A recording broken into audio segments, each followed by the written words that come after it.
Yo, what up, everybody? What's up? What's up? Hey, you're back on the rail with Curdy Bird. And my man, Big Head Bruce. You already know, baby. Here we go. I don't think that shit's ever good on. People love that. That's why I see him like BHB. Yeah, I He treat now. does, too. He be laughing from, calling me from the film.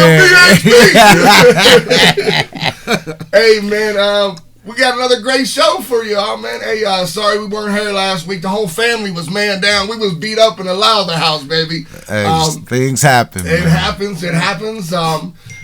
We got our second guest that we ever had on the show. He's back for more, baby. Yeah. Mikey B, what's up, baby? What's going on, y'all? Hey, I'm back in mid-season form, man. Happy to be here. I'm loving it. Before we get too much in this show, man, I'm going to say something right now. Let's go. Fuck cancer. Yeah. Ooh. Fuck cancer. Ooh. Because I have thought about it and just realized how many people that I've lost in my life personally, from my uncle, my mother, my grand. I mean, it's unbelievable the amount. I could sit here and name all day. The amount of friends that I have going through shit right now at this time, while we get to sit here and laugh and talk about shit on this podcast, I'm sure these brothers got the same shit going on in their family and their life. They know some of the same people. Shelby, I'm wearing this dude's shirt. Shelby Shoulders, Shelby Soldiers. This dude, he's married to a girl that I went to high school with. Great people. Amy. I could sit here and name names all day, man. But what I want to say is fuck cancer, man. There's so many different ways we could go with this topic, but we're not even going to get into it. But I simply wanted to say, fuck you, cancer. And like, literally, that's where I'm at.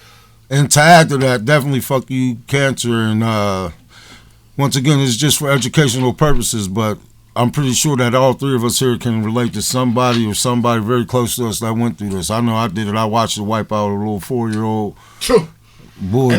And you know, and it's really like that. And I mean, like, it's just a sad thing, but let's be real. Man, JJ, they know who he is, little Jaden. Yeah. Like, and that's the first time I ever wore a fuck cancer shirt, but it definitely took out my grandma and my grandpa. Mm-hmm. You know, Mikey, go ahead. I'll say real quick, because I don't want to dive too far into the cancer topic, but I'll tell you this. You know, cancer doesn't discriminate. Doesn't care if you're black, white, purple, green, if you're young, old. You just took the words out of my mouth. Thank you, Mikey. Fuck cancer, but at the same time, listen, I'll tell you this. Don't hesitate. Get yourself screened.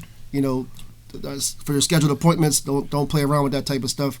Catching cancer early, you know, increases your chances of survival. So fuck cancer, man. Yeah, absolutely, man. I had to. I just, you know, I'm thinking breast cancer awareness month, man. All y'all going through that, man. Stay strong, man. Stay strong. Y'all keep fighting, doing your thing. I mean, support system, man. Be there for it. Be there for your folk. There's a lot of people, especially, you know, locally, man. I mean, that's the thing, like that. You know, they're selling shirts. They're doing this and, you know, trying to get a couple of... Man, support these people, man, like we supporting everybody else. But, yeah, let's get some happier shit, right? Yeah. We got the Monessen Greyhounds, baby. All three of the Midget League teams playing in the championship today. Yeah. Today. Y'all going there right after to check these young bucks. They need it. The city needs it. Yeah. I didn't even realize, Bertie, you was telling me Monessen ain't won no championship in football in a minute, right? Yeah. At any level. Yeah. Haven't been champions, man. That city, our city. Go ahead. We were in that city league for a long time, and the city league is super competitive, and we're playing teams like out of massive areas. You know, right? With 60-something kids on the team. We're out there ton of kids. With 13, 14 kids, and we're competing with the playoffs because we're Monessen, right? But I mean, you know, we weren't able to get over that hump and get into the championship again. So when they put us back into this league this past year, I thought to myself, oh boy. It's going to get ugly, and then, you know, to no one's surprise in Monessen, all three of our teams won a championship. You know, just being great. Hey, shout out to all them coaches. Y'all did a fantastic job, man. Iron Man, and hey, you're one of them. I saw you out there. Yeah. Mikey, he coaches high school football. He's everywhere. I mean, this dude's everywhere. I won't take no credit. I was filling in, but I tell you what, man, the kids were awesome. They were receptive. The parents were awesome. Man, tip my hat to those guys too. Everybody that participated, that helps out, helps those kids have that good experience. Man, you have no idea what it does to build their character. Like you absolutely. Y'all was definitely a bright spot in that community. Please keep it up. Young Bucks, I mean, shout out to all the teams. I mean, because they did play Ringo in the D3 game, I believe. Yeah. That's going on right now. Right now as we speak. I think Ringo's up right now as we speak right now. So, I mean, you can check the score throughout the time. You can. I will take updates. But, you know, I say that leading into this. I mean, I want to shout out all the local teams again. You know, everybody, everybody that's made the playoffs in the high school ranks. You know, but I want to lead that into, you know, our Monessen youth football doing so well out there.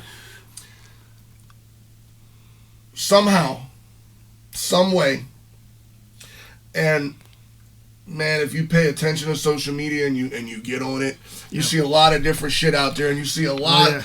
Gums are always running because everybody got an opinion. Shit, we come on here every week with an opinion, right? You know, and that's cool. Yeah. But understand that, it's not always about the coaches, man. It's not always, because our high school is having some problems, even though the talent level on that team is stupid. They're just young, and give them. They're just young. Here they are young. What I want to say is, parents today seem to always have an opinion. Let these coaches coach, but you are part of the. I don't want to call it a problem, but it kind of is. No, it's a problem. You can call it a problem. It's a okay, problem. we're gonna call it what it is then. It's a problem. These coaches have to work around society, and they also got to work around the fact that some of these kids just ain't putting in the work. Yeah. So kids, y'all got to start putting in the work. You talked about it, Purdy, about Mike Tateris when you was playing ball, right? Y'all went out and got this brother. He was your friend. Y'all went out recruited. He ain't never played football in his life until his senior year of high school, and went out and killed it. Yep. Did great. Tough kid, boy. It was just y'all kids gotta start holding each other accountable as young men. And this is the thing. It's not just the parents. It's a whole. I call it a pandemic. It's a huge sweeping problem. Here's the issue, and it's not just with football. It's with the whole world. We're trying to make the world softer in comparison to making our kids stronger, right?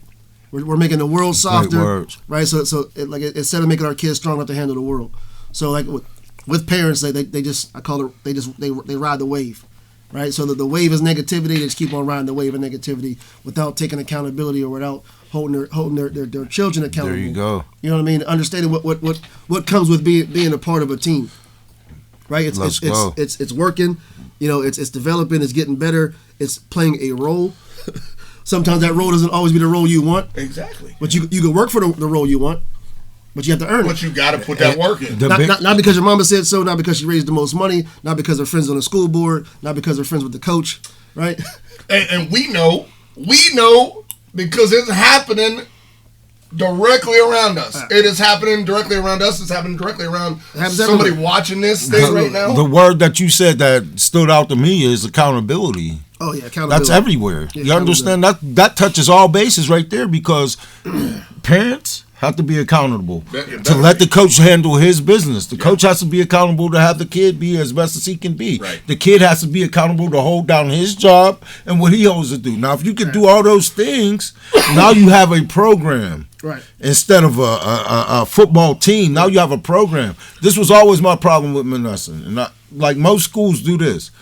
Their kids are learning the same thing from when they used to play flag. They're learning the simple base of what they're doing on the next level, next level, and then it just get more and more complicated. 1,000%. You understand? Absolutely. And that's all it is. You're just adding on. Monessen never had that. So, everyone's doing their own thing. We'll talk real quick about successful programs. Talked about TJ before, right? Mm-hmm. So their midget league program. They had their first level team. Now TJ, real quick, y'all. Yeah, Thomas Jefferson. For those of y'all don't know, it's Thomas Jefferson.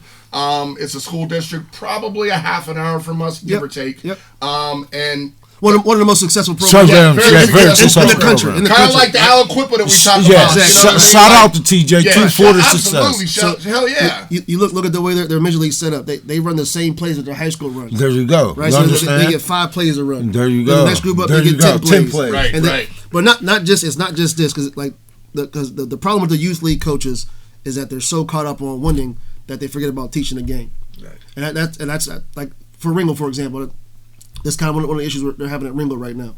Like you have a hugely successful program, but you're in a situation where you don't have a lot of kids that know football. Right. Like you'll have a kid on the high school team, you know, at the high school level saying like, oh yeah, we won this D3 championship, D2 championship, D1 championship. He was undefeated for the last 8 years. Right. But you don't know what a 3 technique is? Like you don't know that there's, you know, 7 guys on the line of scrimmage and 4 guys off the line of scrimmage? Right. What were you learning? Right. Yeah. Right? You got the championship. You don't know about the box? Yeah, you don't know know about the box is. on defense, like how many men in the box. You don't know. Right. like things of that nature. So like the thing with the youth coaches, especially at Manessa, like we were really into teaching the game first. That's why, like, shout out to Chris Bird, man. Like, seeing Chris Bird on the sideline again was like so fulfilling, and seeing the way he's coaching that team, keep teaching the basics. Every single kid is getting a football. Shout out, Birdie. X's and O's, man, and it's awesome. Like that's so important at the youth level to make sure you're teaching the game. Right? And there's so understand these kids are going to go to the next level. So if all they have on them is hardware and no knowledge of the game, you're putting them at a disadvantage. Hey, I tell people all the time. I went to college like that. Right. I remember they put me in front of this machine, and you know we always had the joint. You just push. You know what I mean? Push the sled. You use your legs. So they put me in front of this damn machine. I'm thinking, push the sled. I went to go hit that motherfucker. That joint hit me back. I said, oh, wait a minute. What was that? I'll never forget it. My position coach was from Mississippi. Coach Sheik, I'll never forget him, man. Dope. He was a cold coach. He's from Mississippi, but in this Mississippi accent, he going to tell me, like, hey, what you doing there? Hey, Kurt, bro, what the hell was that? You supposed to lift the machine up. People know they lift this machine up so easy, bro. I said, yo. It's the technique. Yes, that was bad. There you go. That was your learning experience. It was embarrassing as hell. You understand? Because let's be real, man. When we was in high school, we ran. We had like 7 plays we ran. That's what I'm gonna tell y'all. And we ran. And we had Rudy Rudiger's equipment out there, man. Rudy played with the same shit. Yeah, man. Listen, Rudy had the same machines. Right. That's still an issue right now today. We still got some outdated. Yeah, right. And it's sad that that happens in the smaller communities, man. It's unfortunate, but I do want to shout out, like you said, to Chris Bird. Sheldon Davis, man. There were so many people. Jet Moto, man, y'all boys. Bubby Ingram, Bob Ingram. Man, he always been called with the kids. Like, we literally could sit here and there's just so many people that are a part of that youth and really trying to teach these young men how to become men. Yes. Like, because we're going to talk football, but I think one thing, I mean, you guys will probably agree, I think one of the reasons we probably all love football, not only because of the athletic mindset that we have, but it's football, just like a lot of sports, but your team sports, football and hoop, it does teach you so much about life. Listen, I'm a big why guy, right? So the why is always so important. The whole purpose of playing football is to learn life. It's a simulation of life, right? The greatest thing about this game is that it teaches you how to be a good person. What do you say to people who disagree with you with that? Because you know there's people out there that are saying, because I agree with you. No, they'll say it's just a game. It's just a game. Then don't play. Yeah. If football's just a game to you, don't play. That's my honest to God opinion. I love that. If it's just a game, don't. It's not for you. Hey. And there's nothing wrong with it. It's not for everybody. There's nothing wrong with it. But I'll tell you this: there's not a better simulation of life on the planet. You have some years in as a coach. You understand? Yeah, man. Like, give people examples, because you just said how it correlates to life. Give people examples of how you saw in a kid and knew exactly them characteristics that you saw him as a kid and how they correlated in his life. Okay, I'll give you a perfect example. When he got older. Yeah, right. Like you saw. One of the perfect examples I'll give, and this goes back to all the way to the youth league. So you have a kid. I don't want to tell you his name, but he wasn't very good academically. He kept saying, like, I'm not going to graduate. I'm not going to graduate. I'm not going to graduate. One of the most important lessons you learn in football is how to lose. I want to say that again. Like, learning how to lose is so important, because most kids, especially nowadays with the world being so soft, when you lose, you give up. Then you blame everybody else. Right? It's never your fault. So when you play football, you learn how to lose, and you learn how to come back from it. Like, okay, I lost this, but now I want to try again. I want to come back harder. That type of lesson right there, when you learn how to lose and then bounce back. I seen a kid, face some crazy hard times and keep bouncing back over and over and over again, and be able to, overcome those obstacles, learning how to lose, learning how to get knocked down, and then come up and graduate. When I see him walk and move that tassel over, I came down there on that court, picked that boy up, hugged him, cried like a baby, because people don't always know the struggle. But when you learn how to lose and you're able to fight and keep going, nothing like it. And you won't learn that anywhere else like you will. Hey, man, y'all better listen to this, man. This man don't play. Mike, go ahead. What is this? Right? What is this? Y'all, this right here, this is my notebook, right? That I keep of all of our episodes, right? I kind of had to restart it, but the first page on it, man. Mikey, just tell the people real quick, if you don't mind. You ain't got to read the definitions, but that's exactly what it says. Yeah. That's my first page. Never giving up, man. Never give up. And then I have resiliency and perseverance. Yeah. That's exactly what you just spoke of. Man, because that's crazy. Learning how to lose. Like, that's in my life. That's ingrained in us. That's ingrained in people like us. We know how to lose, and we can understand that. Right. We're grown-ass men. No, we better. But we need to teach this to the younger generation. Parents, coaches, community members. Teach these children, like, it's okay to fall down. Fall on your ass. You got to. Because everything ain't going to be peaches and cream your whole life, baby. You got to learn how to get up. All parents, I just think that we would just take more of a duty and make it more of a primary thing to bring. All young men have to be more masculine. Like, and we don't understand, like, America's a place that people want to attack. And right now, I feel like we look like bitches. And I'm being honest. And it's just what people see. Like, could you understand, like, you take what they're showing us, and once again, I'm not judging nobody. You take what they show us on TV, and you put that in another land, and you see somebody masculine, like the picture of Miles Turner, I believe was, looking like a whole woman, 7 foot tall, legs crossed, and somebody from overseas see that and don't understand. What's the first thing you're going to think about America? These boys is chumps. You feel me? Like, they're chumps. You look weak. And I do feel what you're saying, but I think that's all over this goddamn world. I mean, real. You might be right, but honestly, I think because if you look at you're a social media guy. Look at some of the shit that goes over on Europe. Yeah, I think they yeah. I'm not saying this everywhere, but come on, like, no, but I get what you're saying. 100%. We're giving our young men the wrong picture. Like, that's never going to sit well with me. I don't even know. I would not say it's the wrong picture. I would just say because a picture's a picture. I'm just gonna say that I don't agree with you on that, Bertie, because I'm gonna say it's not about the picture. It's about the explanation. The explanation from people who know, but the why. The why. The why is important, man. Why is that? Yeah, I mean, that's just in my case. But I do see how you think they can see, like, yo, y'all some bitches over across that water. Yeah. I mean, I get it. I do get it. Yeah. Hey, man, we talk a lot about some youth thing, but as you can see, Mikey brought the football with him. He's in mid-season form. He's in mid-season form. We wanted to talk about this shit. See, he's terrible talent. That shit, I should have got mine. Man. I don't know where the hell. But hey, I want to talk some NFL, fellas. I want to talk about our Pittsburgh Steelers, boy, because you know we all Steelers fans. Yeah, well, if I could start it out, I'm not. Go ahead. I'm happy with the record. I like the record, but that's all I'm happy with. I mean, that's okay. You understand? I'm happy with the defense a little bit. I love the. There are a lot of bend don't break. No, I mean, shit. I'm talking about squeaking it out. I don't care. The defense always going to be there. Right. There's some soldiers over there, and I don't know. Deontay Johnson, welcome back. I feel like that's helping a whole lot. Huge. I think that'll be huge. But hey, man, I don't know. I don't think we're scary yet. That's Mikey, let me hear it, baby. Let me hear the mastermind. I want to hear it. I'll tell you what. Listen, I mean, I gotta watch the games by myself anymore because I can't go anywhere because the outside opinion is so crazy. Because, like, look, people just ride waves nowadays, man. Like, so right now the waves negativity, people doubting my coach and all this is crazy. Like, so I'll tell you like this: our goal is to win games.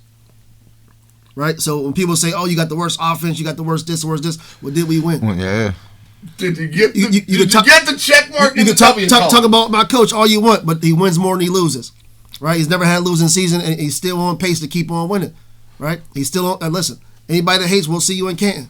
But at the end of the day, you can make all the stats up that you want. Like, oh, they want this consecutive drives without a first down and this and that. But are you winning more than you losing? Because that's the goal. right? If you're doing that, that's why the Rooney's keep him around, because he's winning, and those seats are still filled up at Heinz Field right now as we speak. Rain, snow, sleet, hail. It don't matter. This is the Pittsburgh acting Steelers. crazy still. Like you, I'm a huge Mike T fan. I'm a Mikey B man, fan, but I'm also a huge Mike T fan. I'm probably one of the biggest Mike Tomlin fans on the planet. Like before the pandemic, he used to have these coaching clinics down on the South Side. I've never missed one. Man, I wish he would do them again. And like to listen to this man speak and see his knowledge of the game, knowledge of life and everything. It's like, man, this man needs to be the president. I'm gonna tell you right now. He's incredible, man. Like, as a man, I love Mikey. Y'all don't know Mikey Blainfield, okay? Some of y'all don't know Mikey Blainfield. This man sitting right next to us. But I am not bullshitting you. I've thought this for, I don't know how many years it's been exactly, but probably I would say 7-8 years. Mikey B reminds me of Mike T. So I swear to God, the professionalism, the way you carry yourself. Yeah, because what you said about riding that wave. Yeah, you are someone who is speaks how you feel. Right. And the way that you say things, it really truly reminds me of Mike Tomlin. Right. It always has. And then when I've seen you coach, a lot of that stuff I've gotten from him, though. I mean, like you read his books, you like listen, the man will tell you, like, be deliberate in what you say. Like, right. Don't say something that you're going to end up apologizing for later on. Say something that you mean. Right. Always say that too. Always be deliberate in the things you say. Yes. But like seeing the way he carries himself, the way he acts, like even facing all the negativity and all the adversity, it's so inspiring. Like this man is he's incredible.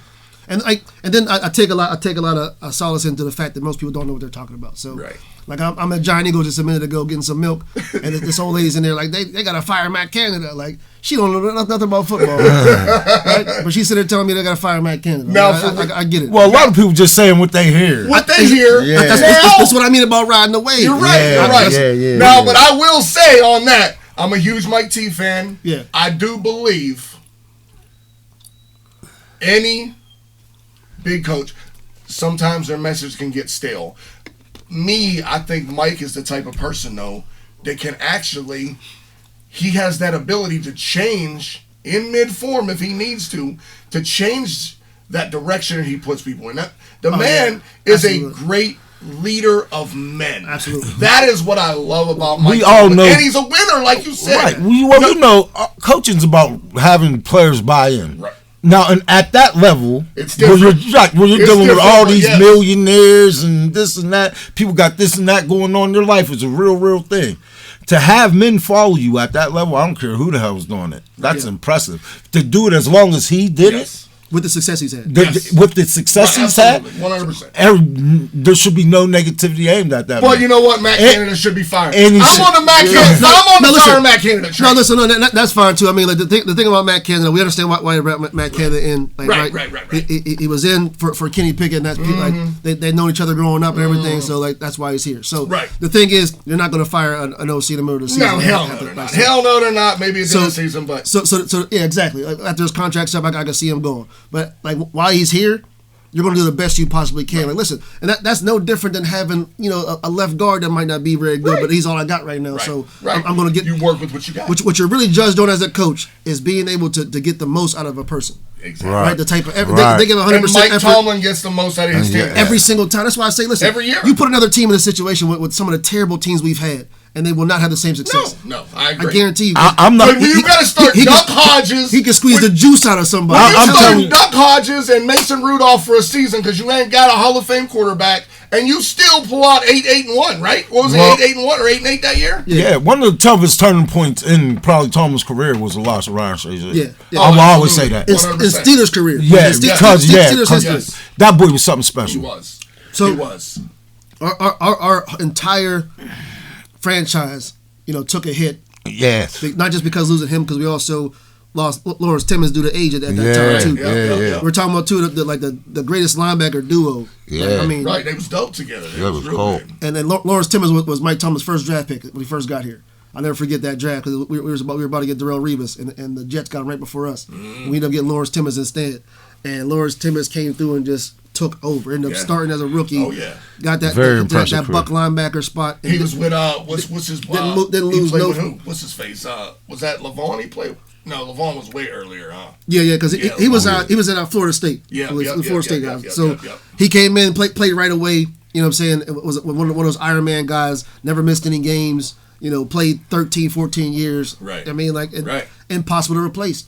Like he was a run stopper. He was a blitzer. He was that guy that could take on a double team. Yeah. Like he did amazing things. Those positions, people underestimate how important they are, and we haven't had someone to fill those shoes since.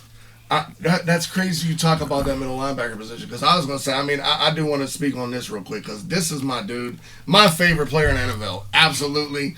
It's because of his motor. It's because of the way he goes. He just does things, and he can do everything. He just had the big pick that switched the game around last week. Everybody knows who you're talking about. Everybody knows. I mean, TJ Watt. You're talking about. But there's a lot going on right now. Like, you got people, of course, once again, even the big wigs out there, they're still like, TJ Watt don't even belong on the same field as Michael Parsons. Myles Garrett is the DPOW, or DPOY. Myles is a beast. Very, very talented. Michael Parsons is a great player. Super athlete. TJ Watt better be in that conversation every single time. How could you not be in it this year? Like, people are like shoving him off because the Steelers, I just don't, that's what I don't Did he understand. not just shut down 2 games back to back? I mean, him and Highsmith, they're the best edge rushing combo in the league to me. Yes, absolutely. I mean, they're scary. And the thing is about TJ, and this is with no Cam Hayward, by the way, fellas. Right, without Cam. Listen, the thing about TJ, if he was anywhere else, he wouldn't be in the league right now. Because he's in Pittsburgh and they made him strictly a pass rusher, he has a career, right? And that's the honest to God truth. If he went somewhere else, he'd playing outside linebacker in a 4-3 somewhere, he wouldn't have lasted very long. But because he got to Pittsburgh, and Mike Thomas said, put your hand in the dirt and go get the quarterback, now this man's a Hall of Famer.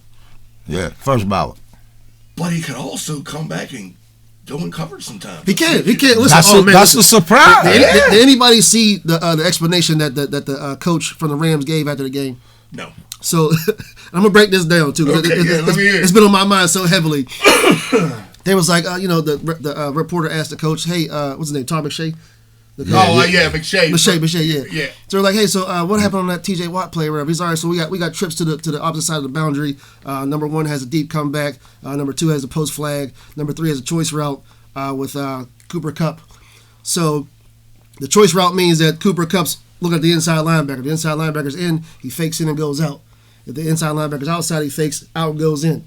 Right, so he sees Herbig in the middle of the field, so he fakes in and goes out, runs a little rub route to the outside. Doesn't see TJ drop back at all, right? And the thing is, as a quarterback, you should be back like, why do I have all this time right here? Yeah, shit. How come there's no pressure coming from his right side right now? He doesn't think that, right? So he's looking for the far side first. He goes to his progression, comes over, sees the choice route right there. He throws it, anticipates it, doesn't even see TJ there, which was so perfect because TJ started off with his hand in the dirt and disguised the coverage first. Yes, like most guys get anxious and start backing up too early and they give it away. He waited to the last second, had his hand in the dirt, ready to go, and then backed up. If you watch the play, it was like, man, it was a thing of beauty. It was masterful, man. I'm like, this guy is so special. And at the same time, not saying that athletically Michael Parsons couldn't do that because he absolutely could. Oh, absolutely. So could. But does he have it up here to do it? Right. Right. Could he hold his water with his hand in the dirt all the way into the snap of the ball, or does he get up too early? Right. Not saying he can't do it physically. Nuances he's amazing. That you learn as a professional, or as you perfect your craft. You do that through coaching. You do that through repetition. You do that through watching film and preparation. It takes a special person to be able to do that. Man, TJ Watt is so special. There's a lot of dogs out there. There's a lot of dogs. You understand? Time. But he's definitely one of the more special ones. Is Kenny Pickett that dude? I'm not on the Kenny train. I'm not a big Kenny fan just yet. Not yet. To me, and I say that, and I say not yet. I don't know if it could come because we gotta understand Kenny's not a young man. He's not, but he's young here in just the NFL. I mean, he's only played a full season. Yeah. I'm talking about. I'm strictly age. Right, strictly age. Yeah, he's like a grandpap now. Yeah, you understand. And that's the only thing that's bothering me. Like, we draft. Like, if you draft a 26-year-old Chris Winkie. Right. You expect 28. You expect him to be a little more. Pow, Chris. Especially like when you already have roots with the offensive coordinator. Like you should be able to right. But like some of the easy throws that he's missing, yes. and like some of his like being anxious in the pocket. Like you're too old to be anxious in the pocket right now. Let me ask you this though: do you think Canada's holding him back? No.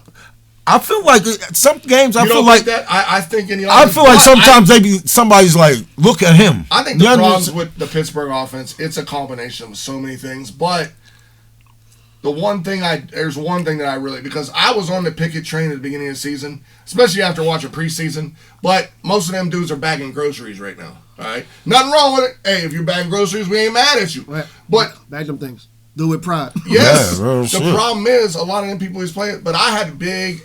But now I look at him, he's still got that it factor to me, though. He does have that it factor. That's what he has. Because he shows in the fourth quarter. Absolutely. He's already got, like, what, five fourth quarter wins, 6 quarter wins? Yeah, I mean, that's what he has. That's all he showed some signs. Yeah. But I think that we would Mitch should have been given a more fair chance. I mean, and the thing is, too, I mean, obviously we're biased here because you got big shoes to fill, right? Right. Yeah, right. right, So big shoes to absolutely. fill. But the thing is, like with him turning it on in the fourth quarter, obviously it's impressive. But my thought process as a coach, don't wait for me to tell you to turn it on. Exactly. Yeah, 100%. You should come out. That's what should be on. 100%, bro. 100%. But like you see the first drive and those passes being like a little bit too far off, or like you looking for the back shoulder throw and he throws it like a little too short, too shallow, or he does that gamble where he throws from the far sideline to the far hash. I can't stand seeing that stuff. It drives me crazy. His back shoulder throws right now with Pickens is one of the best in the league. Yeah. They got that down like that. If you watch it, they've really been highlighting that, and I love it. Like but you can't live by it. I want him to do great because I got a great ring to it. Pickens. Oh yes, no. I hope we hear that for a decade. Yeah, for real, man. I love that. I mean, listen, I'm not sold on Pickett yet. I hope he can turn it around and get some things going. Me too. Just as the man, I want him to turn it around. I don't want to see him out there. And the thing about the offense too, and this is one of those things we talked about before about people don't understand everything that goes into it. Mm-hmm. A lot of times in the first quarter of the season, those first 4 games or so, you're not even open up your playbook yet. Right. Because especially if you're going to be a playoff team, you don't want to give the stuff that you're doing away too soon. Right? You keep it very, very simple, establish your run game, that type of thing. Then you start to open the playbook up as you go. Right? You'll start to show some of the same formations and run some different things off of it. That way, as the season progresses, you'll start to open it up more. It's still kind of early in the season. Yeah, that's true. I heard you on that. And I'm hoping we're going to see that. Right. So, like I say, to the layman, they're looking at that stuff going, "Oh, this is so stupid." They're so they don't relax. Right. Understand. Right. Yeah. Calm down. Look, we're 4-2 right now. Let it open up. 4-2. You just said it. Yeah. 4-2. Right. Ugly wins. Yeah. But we 4-2. People, it don't matter how you get the W, you just get that sumbitch. Hey, this is the NFL. Everybody know how hard it is to get that win. Come on, man. I mean, listen, it's a league where any given Sunday, you got the man. Patriots. You had the Patriots. They went out and beat Buffalo last week. Yeah. The Patriots supposed to be one of the worst teams in the league. You just never know what's going to happen. Man. The Jaguars we got today with the Pittsburgh Steelers. Man. Here in Pittsburgh, rainy day. I don't know. What are we thinking, fellas? Throughout franchise history, this is one of the most knockout, drag-out matchups throughout every time they come. Like it's just like them both defenses, and a 3-point game all the time. What happens today? I think it's the same thing. Physical game. Who gets the dub? Is it 5-2 Pittsburgh or 5-2 Jags? I'm definitely feeling 5-2 Pittsburgh Steelers. Yeah, I mean, it's going to be a low-scoring game. Yep. I think our defense is just too good. We're going to produce some turnovers in the second half. And I think the weather's going to play a big factor. Once again, TJ. I think the weather plays a huge factor today. I think TJ and they're gonna give that young man some hell today. I think they're gonna give that young man some hell today. I was thinking before I saw this rain in the forecast, I was thinking 27-23, 27-21 Pittsburgh. And we got with this rain, with this weather, 19-14. Yeah, I'm thinking a lot of field goals. Go with the Steelers and the under today. And I feel like the Steelers should be 5-1. I feel like that we got shocked by C.J. Stroud. Oh yeah, he popped up. What's Mikey been saying though? It's about D'Amico Ryans. who was with the 49ers organization, he Ryan, went and grabbed himself the quarterback's coach from San Francisco, who knows that San Francisco offense, that Mike Shanahan offense that got Brock Purdy, Mr. Irrelevant, out there doing the damn thing, right? Right. Like, so, I mean, there's a lot to it. Put the right pieces in place. Right. That was awesome to watch, though. NFL, man, I mean, other than that, we talk Pittsburgh Steelers. We can sit here and talk about the NFL all day. Mikey, high school football games. I don't know if you've been paying attention around this country. I have not, man. I've been kind of zoned in on what was in front of my plate at the time. A lot. What's going on? A lot of brawls at high school football games. Like nuts fights? Like brawls. Okay. Like big-time brawls. And there's throughout this country, and you see it, you've got players coming from the bench. Now, we were in a brawl in 1993. Yeah. We played Brentwood. Yep. At the time, Brentwood didn't like people of the melanated version. They weren't big fans. That's still going right now. It is, but listen, so I had this dude in my car when I pick up this ride. Dude's like, where you from? I'm like, I'm from Menneson. You ever hear of it? He's like, yeah, I played on a football team against y'all. I was like, what? He was like, I was the left tackle. I said, I was the starting middle linebacker. I said, what? No, we started cracking. We was bullshitting. It was cool as hell. But there was a big brawl. But a lot of brawls today. This season in high school football, and I've seen it even in midget league games, where a fight starts, and then you got players, and then you've got fans jumping fences to go get involved and start swinging punches instead of trying to break this shit up. Yeah. Like, these are kids, man, and I get it. They're going to fight, but you've got to stop that. That's a dangerous, dangerous thing, but it's happening a lot. Once again, I don't know if it's something that just happening a lot more right now, or if it's something that is just being shown a lot more because we have avenues of social media. I have seen a lot of it lately. I will say this: it has nothing to do with football. I've coached teams with knuckleheads on there. I always call them knuckleheads, the guys that fight. But the thing, you're sitting with a couple. Yeah, listen. The thing is, I would have to talk to them before every game. And listen, like, you understand, we're here to play football. We're not here to fight. I would get to the point where I'm like, listen, if it's really that real, introduce yourself to the kid. Say, listen, we'll meet at 9th Street at 3 o'clock on Saturday. If you really want to fight that bad, right? If it's really that bad, we'll meet at the church. What we're not going to do is do it while we got this jersey on, representing our family, representing this town, representing this team. Right? Because that's what it's about. So, like, when we're out there fighting, it's not about the game. Well, most of that has something to do with something that's going on outside the game. That kid might be frustrated about something else. And that's a lot of times what the ones that are. It's just like what you said before. A lot of people don't get the lessons that football brings. Yeah.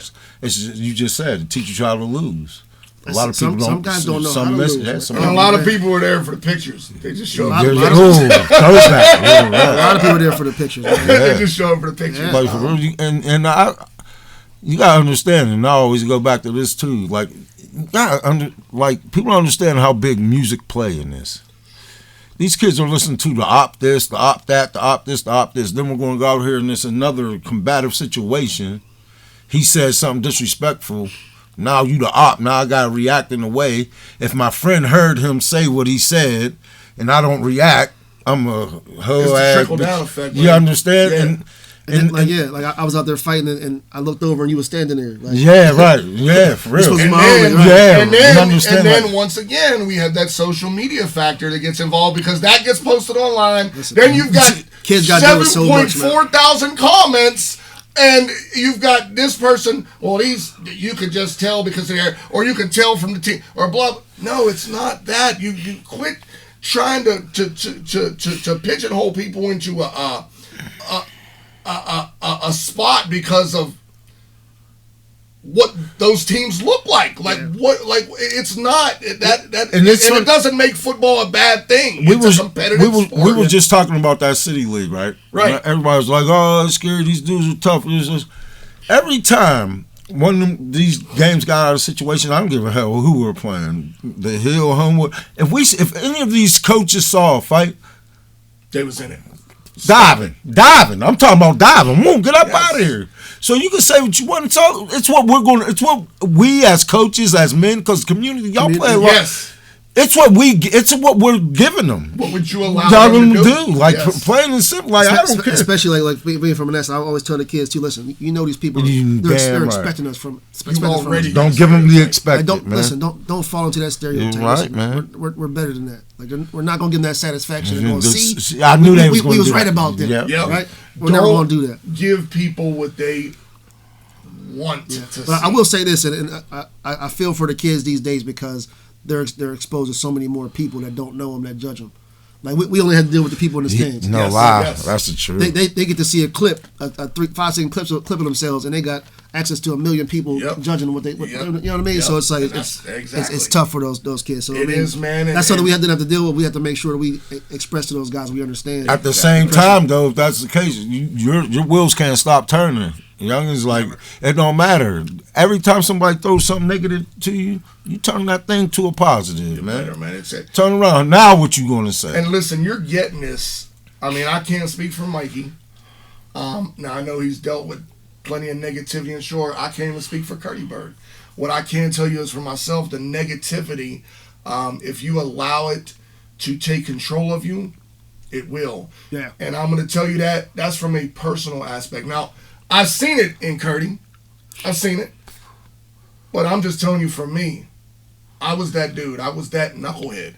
Yeah. Who you weren't going to say nothing about me or my homeboys or the way they looked without me going straight negative and trying to punch you in the face. Yeah. Like, so, and I'm not saying that's right. It's hard not to react, People, man. I'm not saying that's right. I'm saying that was just me not having maybe the proper guidance in some aspects. But it was a different time, and it was, when we were growing up, it wasn't nothing to go out there and just get into a fight, man, and just handle your business and move on about it. Right. Like that was life. Over, it's different now. Yeah. It is different, so we have to adapt accordingly. Yeah. We as men in our community, as women in our community, as leaders of the community, because there's a lot of women out here doing these things for the youth sports. Okay, so kudos to all of you. Keep doing your thing. Yeah, absolutely. Yeah. That's always, you got to keep that strong community bond. Right. And Vanessa used to have one of the dopest. Man, you felt it. You understand? Absolutely. You can feel it. You understand? And until it gets back to that, we're going to always have out of control kids. Yeah. I'll say this though, real quick about the criticism part. Like, personally, I've dealt with more criticism this season I ever had before. It was tough to deal with because it was coming from people that didn't know me, and the accusations and things they were saying were almost hurtful because it was so ridiculous. Like people, accusing me of being racist and stuff like that, and like hurting kids and things of that nature. It's like, man, if you knew who I was, you would never say anything like that. But at the same time, like, I had to be able to take it and not let it take over me. Right, to the point where I can't fall like victim to it. I can't complain about it. I just gotta keep on doing what I'm doing because at the end of the day, when you are what you say you are, nobody needs convinced. Right. And if you knew where this man came from, it's right. If they knew me, if they took the time to know who I was, they would never say those things. But at the same time, listen, some people don't know you, so when they see a small piece of what they think is you, and they judge you off of it. And that's what they do. It is what it happens to all of us. It happens to me, unfortunately, it happens to me in my daily life. Yeah, like literally, it happens to me in my daily life. But I will say it because it happens to me in my daily life with the family I'm married into. I mean, and that's some crazy ass shit for you right there. So I get what you're saying. Just because like if you knew me, you see you once or twice, or they just see you, and they stop it. Like you know what I mean? And that's what they get for it. Right. Well, you don't. To me, this is you don't get any flowers from trying to guess what a person is. Right. You understand? Like get to know that person for real, and then come out with your judgment of them. Yeah. I can't. Get to know the person first. 1,000%. Like have a conversation with me. Yeah, that's all it is. Don't Google me or something. Yeah. Hey man, don't Google me because you might see some. Listen, I don't care what it is. Like reach out, ask my mama or something. Yeah, call somebody. Right. Like, yeah, but don't throw that because that's where it hurts. Right? I mean, when you throw that stone at somebody, and you're hitting them the wrong way. Yeah. You understand? But like, I love how you said, man. You just said, you know what? I just moved on, man. Why? Because I'm an adult. Because there's no reason. I'm not going to sit here and try to make. Look, you're not that important to me. That I'm just being realistic. You are not that. If you got trash to talk about me, no matter what, whether it's because of I'm a racist or this or that or whatever your case, or I don't know how to coach football, or I don't know how to talk here. Whatever you're, look, if I want to know you, I would love to know you, but it's really not that important, to be honest with you. So if you're really just going to judge me for that, shit happens. It is what it is. Right. You can't. We're not the type of people. We ain't slowing the hell down. You can't stick. Keep it moving, you baby. Can't stick us in mud. We got bigger fish to fry. Yeah, man. We got bigger fish to fry. And that's because come on, you understand? Like, you're looking at a man who's lost his father, his baby sister. How you gonna hurt him? How are you gonna hurt him? I don't know, bro. You know what type of pain that already been through, and that's where people get messed up. Like, do you think your little pebbles? You think them little pebbles you was throwing is really hurting as bad as that damn boulder he got on the top of that bridge trying to bust me in my head with? And that's the thing, people don't know, man. They don't know, and that's why it's hard, man. And I'm gonna even say that I was a part of this problem before, just a little bit. I mean, I would judge people not knowing you never know what somebody's going through, what somebody's been through, how they've gotten where they're at, man. We all have it. Like we talked about it before. Like, you see a bum on the street, like, I don't care what they did to get there. You understand? I just understand that could be anybody, right, including myself. You talk about Mikey lost his father, he lost his baby sister. I mean, we have, the three of us, just the three of us sitting right here talking to these people, have seen more death. I mean, I found my baby brother with a needle in his arm. We all have lost we've lost we all lost our baby sibling. We all lost our baby sibling. All three of us. Yeah. And there's nothing like that, man. Nothing. The thing is, as long as you keep your goals in mind, it helps you to be resilient. It does. At the end of the day. Resiliency. Right. Perseverance, baby. Even the people that I was going through, I always tell people this. And I see a lot of people doing this. Don't use those people as an excuse to do something messed up, or or stand down on your life, because they would never want that, right? Right. They want to see you, smiling down on you. You understand? They don't want to come wake you up. You understand? 1,000%. Use them. That's a good point. Use them as inspiration. Know what they wanted for you and go get it. Like, for real, everybody like, I react to death. Got dealt with it a lot. You understand? I react to death real different now as a grown man. It's understanding, and some people think I'm cold to it, but no. Like, I lost my mom, and she put me in a great place right before she died. You understand? She told me, "Hey, Curtis, I'm gonna sit here. I'm gonna fight for my life. If it don't go well, just know I had a great life." You understand? You understand? And she was like, "Man, I don't want y'all. Don't you dare sit around and cry for me." Shit, you better not. Hey, look, if I die, not if, but when I die, look, man, don't come cry. I want y'all to throw a big ass party. I want y'all to have fun. I want you to tell stupid jokes about my big ass head. Yeah. That's what I want, man. I want you to have fun. I want you to celebrate. I damn sure don't want celebration. Don't use my death in don't use my death in no negative way. Oh, you better not. You better talk big shit and laugh and joke and have a big ass party with good ass food. That's it. That's what I want y'all to do when I go. There's my will. There go my will. And I want to be buried with a bandana and a cutoff shirt. Dropping the wheel off on the podcast. A Steelers cutoff shirt. Right. Mikey, I do want to talk about one more thing, man. Real quick. The transfer portal and NIL has literally changed the college football dynamic. Coach Prime is doing something. We talked about it before, I think a little bit with you last time. Yep. But Coach Prime, I love what this dude's doing. Nobody else can do it like him. There's not a coach on this planet I don't think can do it like him. Yeah, I'll tell you. I don't think it's going to happen. I'll tell you like this. The people that are criticizing Coach Prime, get it in now while you can.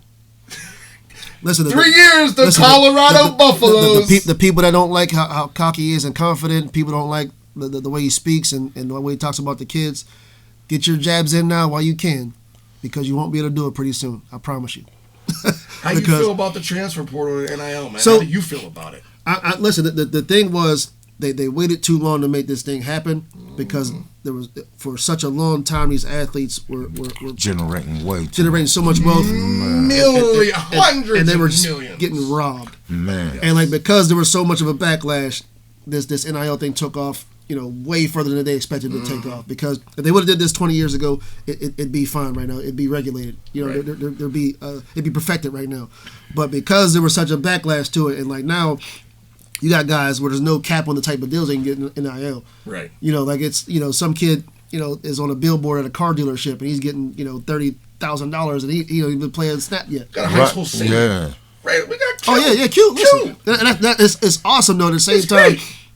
At the same time, He got his own cologne, man. This is a result of all those guys that came before him and before us that were not given that opportunity. Seriously, these kids been getting paid. Well My thing is, if you get a chance to do it, do it. These kids been getting paid since the Get a chance to 70s. do Well, it. They've been getting paid from the 70s, since the 70s, Yeah. but it's all been under the... Right. Here's It's all also, been- and here here's we the go. thing, too. Crazy Now, So here- my fault. No, Go, no. So I'll tell you like this. Like so, I know like when I was in college, obviously there's things that go on under the table, right? So I know like one day, let's say a player goes to a coach and says, "Hey, coach, I want to go to shopping somewhere, but I don't got a car." That player might wake up the next day and there might be a car outside. He says, "Take the keys. Don't ask whose car it is. Something happens, call this number." So those type of You things saw happen. it. I might have. You- But like, you know what I'm saying? Like, it might have been around. right. Those type of things will happen. But at the same time, but it's better when it's your car, right? Right, It's right, better right, when, like, right, you know what I'm saying? right, You get to right. pick the car and you get to, you know what I'm saying? Like, Right. so, yeah, not saying those things didn't happen, but at the same time, but then you get caught with someone like Terrell Pryor or something like that. And like, Right. now they're taking your Heisman Trophy away. I'm Like, glad now- you now said. I'm glad you said that because that's where I was going with Yeah. this. All them people that they took and taking things from, give it back. Reggie, You man. please. Give it Reggie back. what- Reggie. because Give you- Reggie his back. Give that Man, Reggie. the team that Tony Dorsett played. I mean, SMU. yeah, get them their money, get them their shit back. Cause I was just telling April. who wasn't doing this? Right. You understand? I was just telling April, she don't even realize, like, that school right there, SMU, back in the 80s, they was a powerhouse in Yeah. this country and then got hit. I've got a problem. That wasn't Tony Dorsett. That was who No, was? that was Tony Dorsett. Tony Dorsett was No, a Tony pick. Dorsett was a pit. Yeah. It was, I know who you're talking about. I'm about to express Nah. myself. Eric Dickerson. SMU. Yep. Eric Dickerson. Okay, yeah, Yep, at yep, the yep, Lambeau. yep. Yep, Yeah, yep. I remember that, Yeah. But The the Trans Reggie A&M. Bush, you brought something up, Reggie Bush. Reggie. They took Reggie man. they took his Heisman. Right now, he's suing the NCAA. I don't know if y'all know about that. Did not know that. I hope. I read it. I hope he read it. gets everything he pounds under the deserves. ass because he got his shit taken away, but was a white quarterback. Played for Ohio State. Sid was, I think it was Ohio State. There was a documentary on that he said that he was selling his autographs while he was in college. There's a documentary on it. I can't remember his name right now. It's right now. It's missing. That wasn't Terrell Pryor, was it? Because No, it wasn't. He It got was trouble for a him. white quarterback Oh, from okay. Ohio State, I'm trying to think of that. and was. it Might have been Craig Krenzel. you know what? It sucks that I don't know his name. But my thing is, he actually won. I think he won the Heisman too. Well, I tell you what, man. I wish I knew. But anyway, the whole point get that is. stuff back to them people. But Yeah, no, here's real my rap. point. He still has his Heisman, but there's a documentary. There's a ton of people that got away with it. Man. Miss- But there's a documentary people where got he away with it. admits to it. and that's what's so unfair. That's Because crazy. come on, man, those people that been doing it forever and don't never get caught. Yeah, there's people. So they're allowed. They done got away with this. Y'all pop me now. I can't get a scholarship Right, player. All this right, shit for right, years. right, right. You done tore me down, Michigan. So I hope. The Fab Five, some of the most Oh. historic shit we ever saw in our So, life. and at the same time, remember why this happened. So the NCAA doesn't allow you to have a job whenever you're an athlete. Right. So you have no money. Like, so you can't take your girlfriend out to dinner. You can't do any of that stuff without some sort of revenue, right? And if your parents aren't better off to, send you money every week, you got to find a way to get money. So yeah, like there's times where you have jobs under the table. There's times where some people just being generous. You got to take care of yourself. It's just a shame just knowing how much money most of these universities Yes. generated through their athletics, and these kids were getting in trouble for doing surviving. right. And can we be realistic too? When you get to that level of college sports, most, I don't know the percentage, never even looked it up, but I would venture to say that most are kids that come from areas that are not so well off, their parents don't have the money to send them $500 a month or even $200 a month. Yeah, I'd like to see that. You see what I'm saying? Yeah, I don't know what those statistics are, Yeah. but I can guarantee you, most of your D1 athletes, a majority, are kids that come from a background that is. And you know what most people, worthwhile. and I'm glad you said that too, Bruce, because this is another thing, man. Your big head be working. You said you said that, right? Now, people do come from those type of backgrounds, right? Right. And then most people will say, "Hey, man, they get to go to college for free. Look up this percentage. How many of them actually get a degree?" Yeah.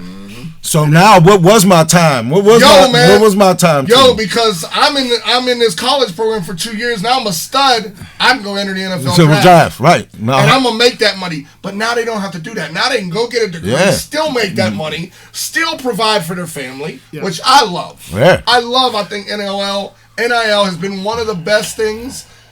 I love for it. College sports, high school. I love it just for the reasons that we just said. Yes, and I don't care. Hey, there's people that need it everywhere. I don't care what you look like. We all need it.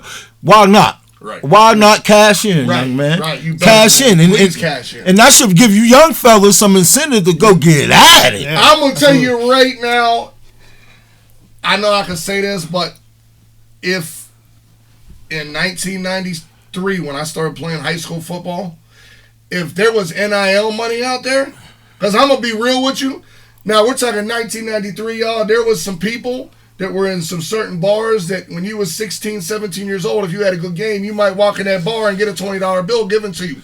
It happened in our little town. Yeah, well, like it happened. You go out there and you get 12 tackles and you got 2 sacks in a pick. Yeah. Guess what? Somebody's greasing your palm.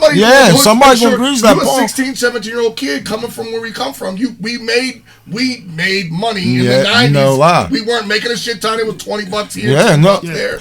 But people was taking it was just the recognition, man. But it would have changed. I believe it probably would have changed me. It might have changed you. It might have changed us all. Here go the thing though, and they made everything money. Back in '93, when you first started football, the only thing you saw in that football game was you, your friends out there having a blast, competing against somebody else, to the point where you played pickup games of this out there trying to murder. You playing pads on Friday, on Saturday or Sunday, you up in the field with nothing on. You understand? Like, hey, 11 on 11, you had an offensive line, you had everything. You see, that's love. Now when they threw that money in there, that's why they be like, they just gave him all that money and he ain't playing up to par. Hell no, you done gave me $230 million. I'm not getting killed. Guaranteed. Yeah. Guaranteed money by that. That means I get it no matter what. So no matter what is. Yeah. No matter what. Whether I'm playing or not. That no matter what might mean, my shoulder's a little sick. I'm gonna sit this one out. Yep. Yeah, I don't need to get nothing matters. I'll say this real quick though about the transfer portal part of it. Like the transfer portal part, I'll say it's a gamble out there, fellas. So there's nothing wrong with gambling on yourself, but please be realistic with yourself. Right? If you're somewhere right now saying I'm going to go play with Coach Prime, listen to me. Listen to the words coming out of my mouth. Please be ready for what's coming, because if you're not up to par, you will not be in that buff. He will not be there. About it. And he will let you know. He'll let your mama know too. He'll do it on national television. On national television. Please listen. Hey, is that not what we're missing? That's what this country's missing. Brutal honesty, man. This is what's wrong with so many football programs around the country right now. Is there's a lack of transparency and a lack of truthfulness. And if people, parents, and community got that stuff, it would help keep the kids accountable. Right? So like when the expectation is, my son's going to do this, and this. Listen, your son ain't watched film all week. He has no idea what the plays are. He ain't been in the gym. Right? He can't do none of this stuff. Like, what do you think's about to happen out here? Right? But because nobody knows about that, they're going to say, the coach is mean. They won't put him in the game. Right? But if everybody knew that, now the kid knows everybody knows he ain't been in the weight room. Now everybody knows he don't watch no film. Now everybody knows he don't know the plays. And then now he's going to go do what he needs to do. And then that turns into, you're a lazy man. Yes. In the office. You're a bad father. Because you said all about life. Now, what did you say? You said transparency. A lot of our football programs don't have transparency. That's because a lot of the people, and it goes back to life, a lot of life, real life, There's not full transparency, man. People want to sugarcoat it. I can't hurt your feelings. I gotta be PC. Kiss my quit being. It is what it is, man. I mean, if you don't like it, keep walking, or let's have a discussion about it. Right, because if not, you're the helping the destruction. That's it. We're the helping it up yourself. Yes, we're whooping its ass. Like, if we're going to make this, if this is going to be a better place, it's going to take a group effort. From everybody. We got to stop thinking that our kids are perfect. You understand? They're going to make mistakes. We know that. Our job is to help them learn from and make sure they don't repeat it. We know that. I got to say something real quick based off of that. Thank you so much for mentioning that. Listen, so in regards to not being perfect, especially when you're young and you're starting early, listen to me. There's nothing wrong with starting off from the bottom. Like the problem with today's society, everybody wants instant success, right? And this is why most of the kids don't work. This is why most of the kids don't work out. Like most guys are scared of taking that first day in the weight room because they know how weak they are, and everybody there's gonna make fun of them. Like, oh, you can barely do the bar. Yeah. Like, most kids can't handle that. So like they won't go at all. Right. So it's okay to start from the bottom. It's okay, to be that quarterback that is not ready yet. You got to take your lumps. You got to struggle first. You got to go through the bottom in order to get through. Like this notion where I got to come in right now and have instant success and instant gratification. We got to stop this stuff. It's killing our kids. It is. Like nobody wants that first day in the weight room. But that guy that did it for 100 days and goes back and his body's completely changed, he's going to tell you, listen, that first day was nothing. That first day, man, I walked in there, I put 100 pounds in that bar. And then 5 years later, I got 400 on that bitch. Listen, my first time lifting weights, man, I was in the basement with T-Dot. Shout out to Tory Williams. I was in the basement with T-Dot. Hey, he gonna be on here in a few weeks. Listen, T-Dot had me in his basement lifting weights, man. I lift 75 pounds. I thought I was gonna die. 2 years later, I'm in a dungeon with Bird Game and J-Boy. Right. Pushing real weight. You know what I'm saying? Like weight. But listen, it hurts. Walking us through work. Hey, look, he was 5 years younger. He was different. I ain't gonna lie. When I put that 75 pounds up, B Duke talked bad to me. Right? But listen, I was 14 years old. You know what I mean? Like, it is what it is. You got to start somewhere. That's what it. And I'm glad you said that. See, I love this show because the bounce back is crazy, and that goes for anybody. Yes. Anybody. If you feel like you're overweight and not happy with yourself, quit being afraid. Take that first step and take the first step, and you're gonna find out.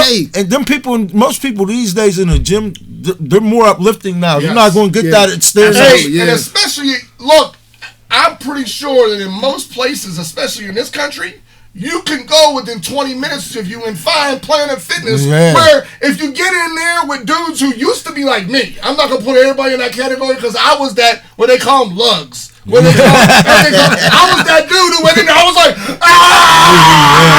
like, screaming and yelling. You can't do that. Now they got beepers and shit that go off. Yeah, right. Like, so go to the gym. Don't worry. And fuck what people who think. Who gives a shit? Go in there and put that work in for yourself, and you won't see the difference. Because you gotta make yourself happy. Right. At the end it's of the not day, about them. It's about it's about dog. you. That's it. That's what it's about. And we all been there before. Shit, we all been there. I'ma do it. You don't do it. You know what? You don't gotta say it. And then all of a sudden you do it, and now it's just in there, second nature. And listen, here's another thing. When you do it, don't bring your camera with you. We're not here for the picture. We're not here for the picture. Don't record it.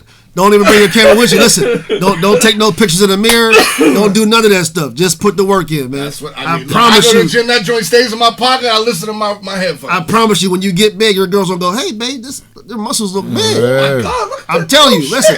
When you are what you say you are, you won't need to convince nobody. I promise you. Right. And I see this too. And y'all women that's losing weight, man, quit leaving that dude that was with you when you wasn't that comfortable. When you wasn't that comfortable with yourself, man. He was with you when you weren't comfortable with yourself. You went got right. He was with you when y'all was both eating legs for breakfast. Right, when y'all was bumping belly buttons. Come on. Birdie's crazy, man. Yo, man, another dope ass show, man.